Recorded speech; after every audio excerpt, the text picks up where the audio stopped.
नमस्कार दोस्तों, स्वागत है आपका एंटीबायोटिक जीके वाली सीरीज में। और हम 2-2 मिनट कर में एक-एक क्वेश्चन को हम निकाल रहे हैं। 2-2.5 मिनट की क्लास एक पर्सन लेके आ रहे हैं, 2-2.5 मिनट की क्लास एक पर्सन लेके आ रहे हैं। और इस सीरीज में बात करने जा रहे हैं कन्हैयालाल सेठिया की।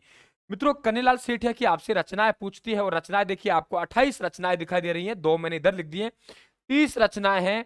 और 30 रचनाएं आप लोग कभी याद नहीं कर सकते। और वे कोई भी एक रचना दे देता है, कहता है ये रचना किन की है, निम्न में से कौन सी रचना है कन्हैयालाल सेठिया की नहीं है। मात्र 2 मिनट में कमाल करूंगा और उस कमाल में आप लोगों के अपने आप ही रचनाएं याद हो जाएंगी। साथियों, लगातार हमारे सीरीज में बना रहे और वाकई अगर याद हो जाती हैं तो आप चैनल को सब्सक्राइब कर लेना, घंटे के निशान को दबा देना और टेलीग्राम से वीडियो आप लोग पूरी पीडीएफ प्राप्त कर लेना। साथियों, तो आइए बात करते हैं कन्हैयालाल सेठिया की।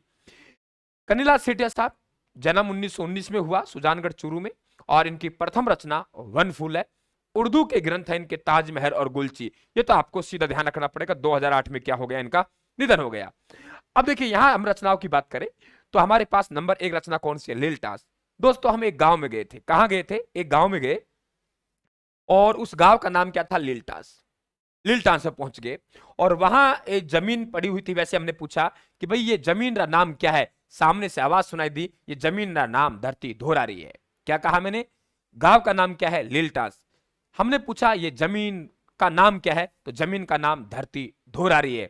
और हमने पूछा जमीन रा धनी कौन है, यानी जमीन का मालिक कौन है। क्या कहा कि बताइए गांव का नाम क्या है? बोल लीलटास। ओ भाई बता, जमीन रा नाम क्या है? धरती धोरारी।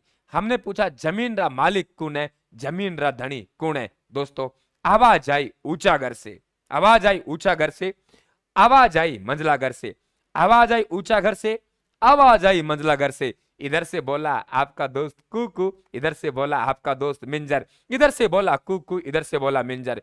लीलटास जमीन का, गांव का नाम है धरती धोरारी, जमीन का नाम है जमीन रा धनी कुण, यानी जमीन का मालिक कौन है। आवाज आई ऊंचा घर से, आवाज आई मंझला घर से, इधर से बोला कुकू और इधर से बोला मिंजर। दोस्तों, कन्हैयालाल सेठी आया, उसने रमणीयारा शब्द बोला। रमणीयारा धुआं अपने आप याद हो जाएगा। क्या बोला? रमणीयारा शब्द बोला। हम गाली निकालते ना, ओ धीठ, मान जाओ गुरुजी, धीठ आदमी है, कौन माने, कितना ही कह दो नहीं पड़ेगा। तो हमने कहा धीठ अधोरी काल की बातें मत कर, पीथल और पाथल आने वाले। क्या कहा? धीठ अधोरी काल की बातें मत कर, पीथल और पाथल आने वाले हैं। धीठ रमणीयारा शब्द बोले, धीठ अधोरी काल की बातें मत कर, पीथल और पाथल आने वाले हैं। समझ गए? कक्को कोडरो हेमाणी ने सतवाणी से कहा। कक्को कोडरो एक नाम है, हेमाणी ने सतवाणी से कहा। कक्को कोड ने हेमाणी से सतवाणी सत्यवाणी से कहा। कक्को कोडरो हेमाणी सतवाणी से कहा। खुली खिड़की और चौड़े रास्ते से आज हिमालय बोल रहा है। साथियों, लाइक ठोकिए और वाकई अगर क्लास पसंद आ रही है तो चैनल को सब्सक्राइब कर लें, घंटे निशान को दबा देंगे। क्या कहा? खुली खिड़की और चौड़े रास्ते से आज हिमालय बोल रहा है। खुली खिड़की और चौड़े रास्ते से आज हिमालय बोल रहा है। मेरे युग के मर्म को समझो, अनाम को प्रणाम करके स्वागत करो। खुली खिड़कियां और चौड़े रास्ते से आज हिमालय बोल रहा है, मेरे युग के मर्म को समझो, अनाम को प्रणाम करके स्वागत करिए। श्रेष मतलब एक गांव। उदाहरण के तौर पर, श्रेष के वन फूल ने माया डारा हेला देकर कहा। श्रेष के वन फूल ने माया डारा हेला देकर कहा। क्या कहा मैंने? श्रेष के वन फूल ने माया डारा हेला देकर कहा। आकाश गंगा में दीपकरण का प्रतिबिंब दिखाई दे रहा है। क्या कहा हमने?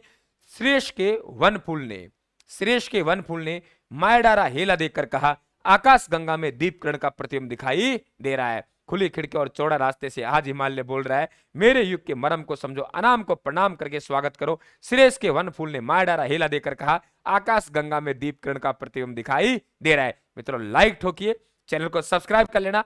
कंप्लीट पीडीएफ कलाम संस्कृति की जो आप प्राप्त करेंगे टेलीग्राम पे मेरी डाली हुई है, वहां से प्राप्त करें और लगातार सीरीज में बना रहे। आपके जन्मों में काम होने वाला नहीं था साथियों, यहाँ कोई ट्रिक्स नहीं है, केवल शब्दों का जमाव है और शब्दों के जमाव के लिए ही राजस्थान में पहचाना जाता है। साथियों, स्वागत है आपका और सभी को बहुत बहुत धन्यवाद। राम राम साहब, थैंक यू।